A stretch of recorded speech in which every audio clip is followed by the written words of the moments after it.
the most famous last words in all of American cinema. Rosebud. What was the movie?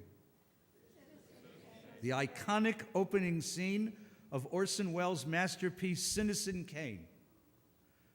The reclusive millionaire newspaper publisher Charles Foster Kane, modeled after and Henry Luce, both of them. Charles Foster Kane lies alone on his deathbed in his abandoned palatial estate, Xanadu. He's grasping a snow globe. As death arrives, the snow globe slips from his hand as he utters the single word, Rosebud.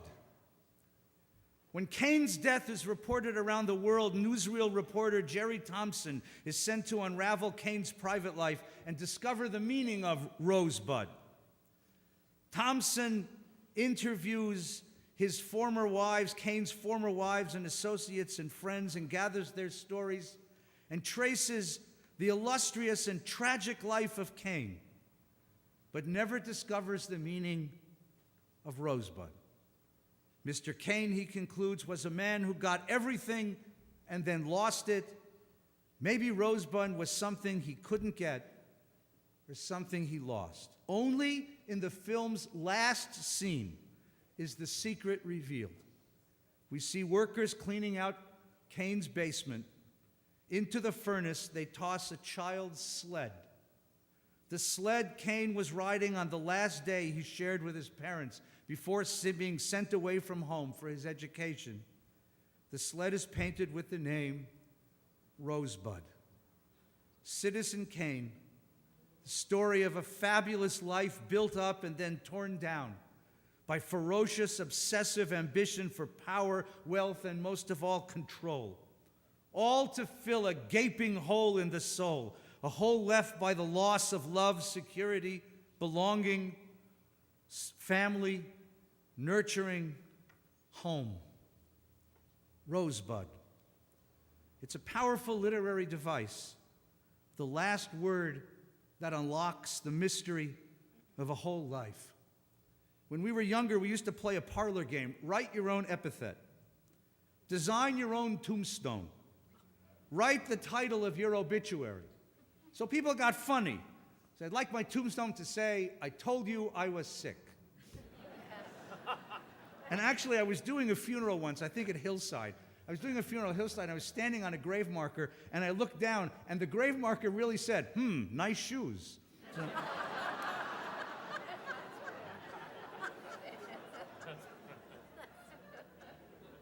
it's not about last words.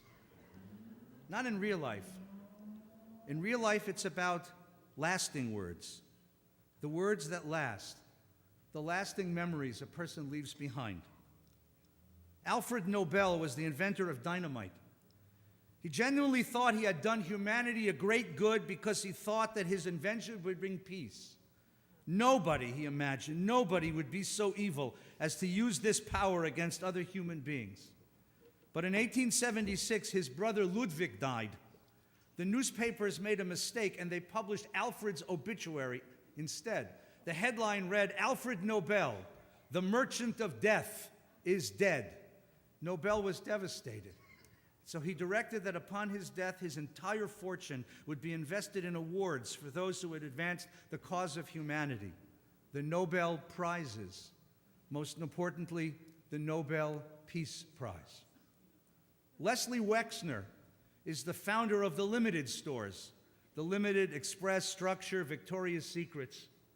Years ago, he was hiking in the mountains of Colorado and got caught in a terrible storm. He found shelter in a shallow cave, but he was genuinely afraid he would never get off that mountain alive.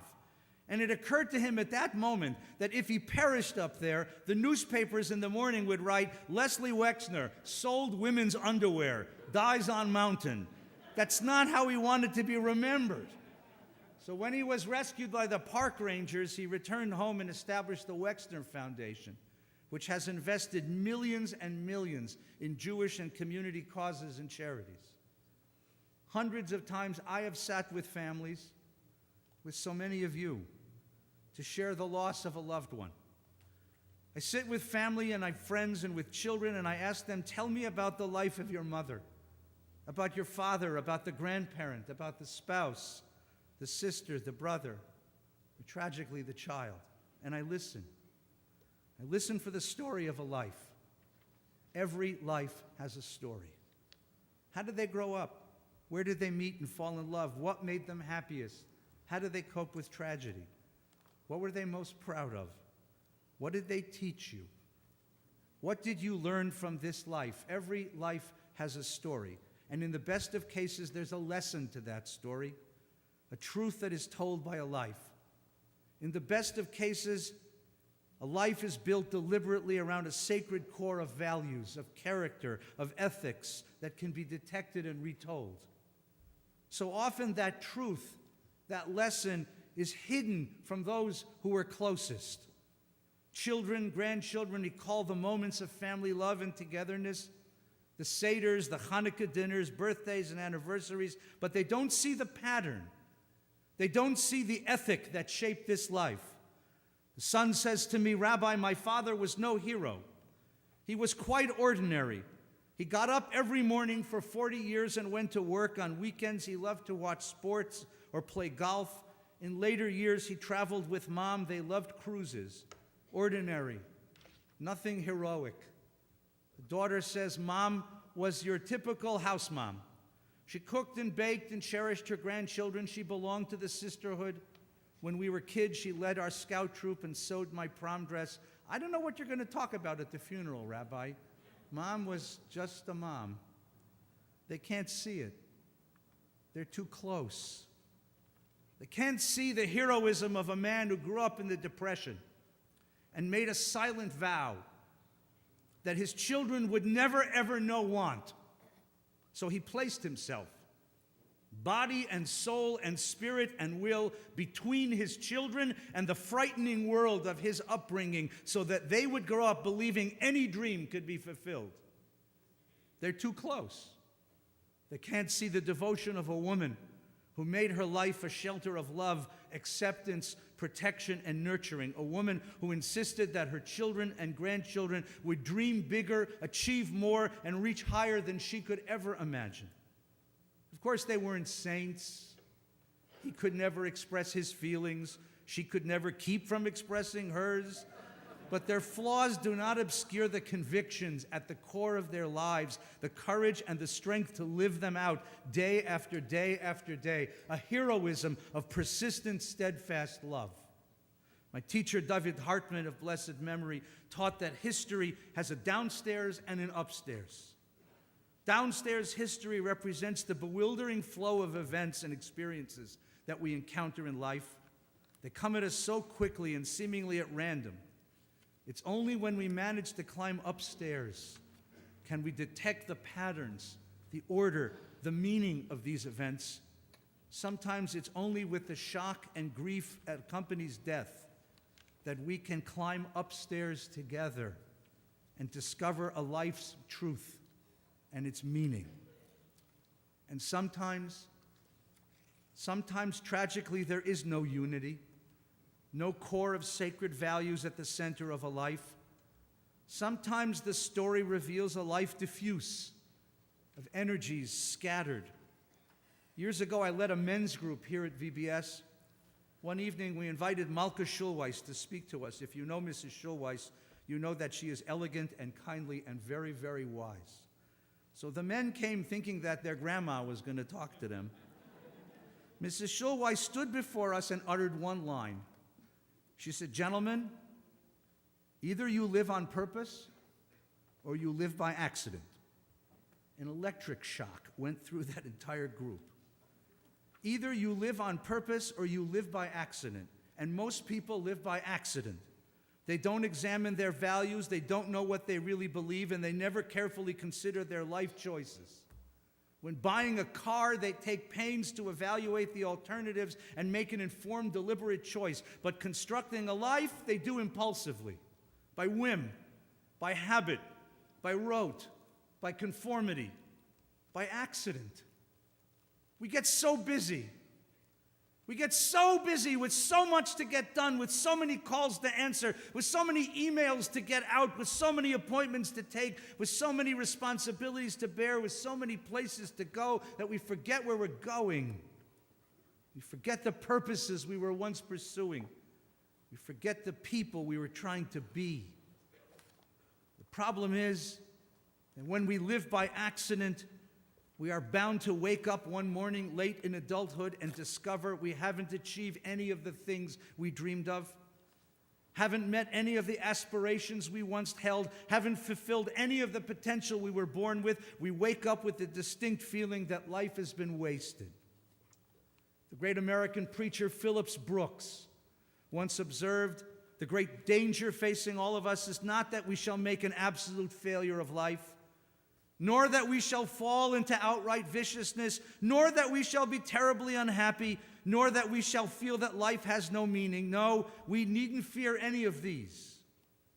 Danger is that we shall fail to perceive life's greatest meaning, fall short of its highest good, miss its deepest, most abiding happiness, be unable to tender the most needed service, be unconscious of life ablaze with the light of the presence of God, and be content to have it so.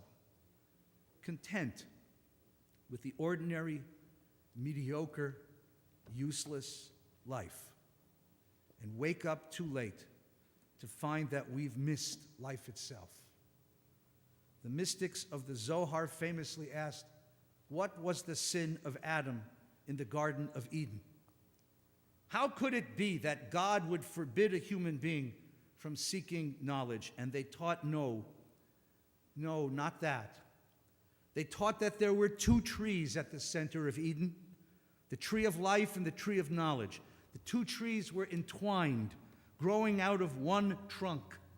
Adam came and separated them, dividing knowledge from life and life from knowledge. That was the sin. To live without knowledge, without awareness, without deliberation, to live by accident, by rote, brings death to the spirit. It is to betray the divinity within us, the capacity of human beings to sense the sacred, to embrace a truth, to pursue a purpose. There are 4,845 verses in a Torah scroll. That's 79,847 words, or 304,805 handwritten letters. And by tradition, if one letter, even the smallest yud, is missing, the entire Torah is puzzle. It's invalid. Even if one letter is erased or faded or smudged, the entire Torah must be taken out. It cannot be read in public, but must be repaired. It's a good case of Jewish obsessive-compulsive disease. But there's a reason for it. There's a symbol to it. According to the Jewish mystical tradition, each letter represents one of us. Each of us carries one letter, one word of God's revelation into the world. To lose just one renders the entire message indecipherable. We are Torah.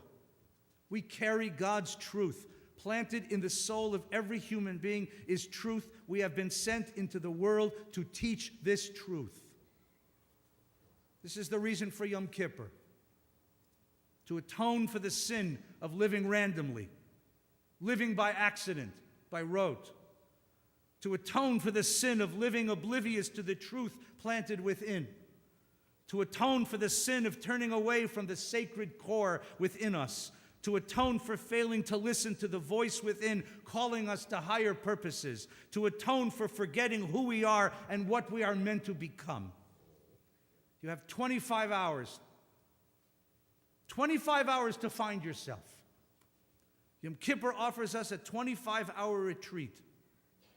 No routines, no phones, no email, no appointments, no obligations, no interruptions, nowhere to go, nothing else to do. Just 25 hours to yourself, not to relax, but to renew. Not to kick back, but to sit up and pay attention. The kind of attention life never allows us, undivided attention, not to matters of business, but to matters of the soul. This is an unusual holiday. All our holidays are celebrated at home. Hanukkah candles, Pesach seders, the Shabbos table, they're all at home. But nothing of Yom Kippur happens at home. You're stuck here in shul all day with no distractions, no diversions, no entertainment. You're stuck here with nothing to do but reflect. All our holidays celebrate and commemorate history, moments from our collective past, Exodus, redemption, revelation, dedication. But there's no history to this holiday. We commemorate no event. There's no history to hide behind, no heroes to divert our attention, nothing that we're here to commemorate, and nothing collective. It's not about your ancestors today. It's not about predecessors or archetypes. It's about you. The only past that matters today is your past. And the only history is your story. And most radical of all, everything in Judaism is about life. Loving life, protecting life, celebrating life, except today. Except today, this one day of the year when Jews look squarely into the reality of death. Today, we acknowledge the most difficult truth of human being, that we die. We are finite, mortal creatures living fragile, vulnerable lives. Our tomorrows are numbered, and no one has an infinite supply. In the scope of eternity, our lives are but an instant. Teach us to number our days, prayed the psalmist, that we may get a heart of wisdom. We don't just look at death. Today we rehearse it. We taste it. We will fast and deny our bodies all the satisfactions and relief they crave. We will dress in a kittel, a death shroud. Imagine this. The outfit you'll be buried in one day hangs all year in the back of your closet. But on Yom Kippur, you take it out and try it on and wear it for an entire day. No fancy shoes, no adornments, no jewelry, nothing to mask the plain truth of our mortality. Today, we're spending a day with death. One philosopher wrote that on Yom Kippur, the Jew is given the opportunity to see his life, her life, through the eyes of eternity. To glimpse for a moment what we are from the perspective of heaven. From that perspective, so much of what we value falls away. All year long, we work so hard to build edifices of success and self-worth. We compete with each other and compare ourselves. We climb the hierarchy to reach a rung higher than those below. We clothe ourselves in emblems of position, prestige, and power. We proudly display the certifications of our significance, except today, it's all worthless. It's all senseless. Death doesn't care.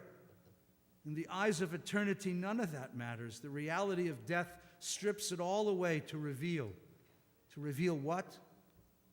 Only the truth that lies within. The truth that we were sent here to teach. The sacred core of our being. Today we're spending a day with death. So I wonder, does anything of me last? What will I leave behind? What is the story of my life? What truth does my life teach? How would I want to be remembered? It's difficult to stand in this place between life and death. It's unsettling, and we have every reason to run away. Every temptation to escape back to our busyness, to our work, to our emails, to our distraction, to our social engagement, to entertainment. But if we stay here in this frightening place and pursue these questions, we just might discover wisdom. A wisdom to live on purpose, deliberately and carefully. It is in this place between life and death that so much of religion suddenly becomes comprehensible and even useful. Only in this place do we come to understand what sacred texts are. Sacred texts are the gifts left us by generations past to help us figure out how to locate truth. They weren't handed down from heaven. That's not what makes them sacred. They're sacred because they reveal the sacred core of our ancestors' lives, their insights, wisdom, the vision they wrestled from life, from suffering and celebration, from success and from failure, from coping with death and imagining new life. I want to read one with you. So take your Machzor, please, and open to page 404.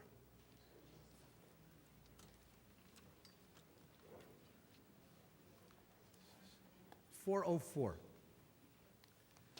This is the 92nd Psalm. The book of Psalms is a collection of poetry reflecting every facet of the inner life. Joy and sadness, faith and doubt, triumph and surrender, it's all here. This psalm, which is designated a psalm for the Sabbath day, is the rosebud of the Jewish tradition.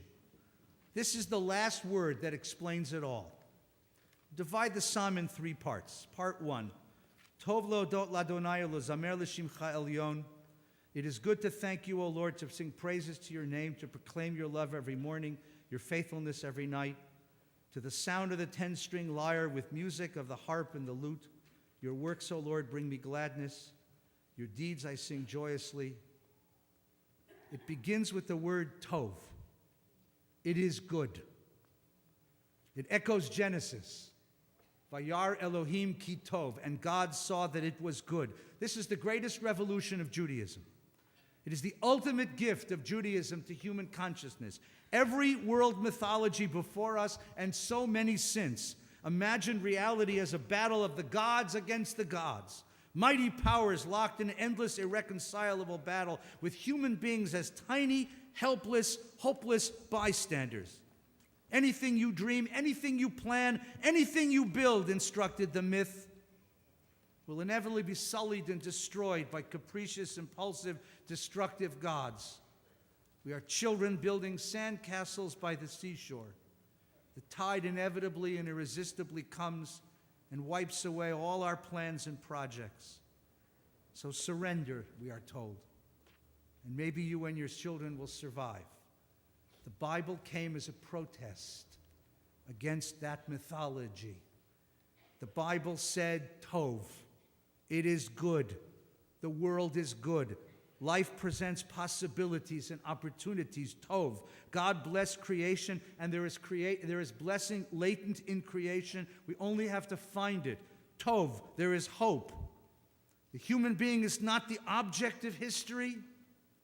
The human being is history's subject. We have the power to shape the conditions of our existence. Judaism is an embedded spirituality. Embedded in this world, committed to life in this world. Judaism will not permit us to escape, not into otherworldly mysticism, not into endless contemplation of the self, and not into cruelty and brutality. What does it take to wake up in the morning and say, Tov? You know, it's good. It's kind of hard for us. It's hard for Americans to do. I'll tell you why. Because you go to bed tonight, and before you go to bed, just before you close your eyes and enter sleep, what are you going to do? You're going to watch the news. 30 minutes of murder, rape, moral lunacy, larceny, sports, and weather. And then you're going to close your eyes and dream. And then you'll wake up in the morning and the clock radio will go off and it'll be 22 minutes. You give us the world, 22 minutes of murder, rape, moral lunacy, larceny, traffic, sports, and weather. And you know why you're depressed? So you wake up in the morning instead and say, Tov, it is good to be alive. It is good to live in this world. The world is filled with blessings, and it is my task to go find them. Tov. But it's a problem. I know the problem. Life in this world can be tragic, as we well know. Life in this world can break your heart. But this religion, this Judaism, will not allow withdrawal or retreat or surrender. It will not allow bitterness, rage, or despair. So how do you deal with the tragedy we face every single day? Part 2. Look in the book.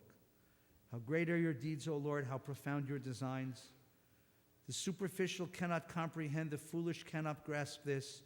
Though the wicked may thrive like grass and doers of evil seem to flourish, yet their doom is sure to come, for yours is the ultimate triumph. Those who oppose you shall be destroyed, workers of evil shall be routed. You have given me extraordinary power. I am like one who has been anointed. I see the defeat of my foes. I hear the doom of my enemies. There are spiritual systems that begin with this wisdom that tragedy is the ultimate nature of reality. The world they teach is all suffering, and surrender is the only way out. Your faith denied that. Judaism chose to see the world that is broken. What is broken was once whole and can yet be made whole again. Its wholeness, the possibility of its repair, lies latent in the brokenness. That is our task, tikkun.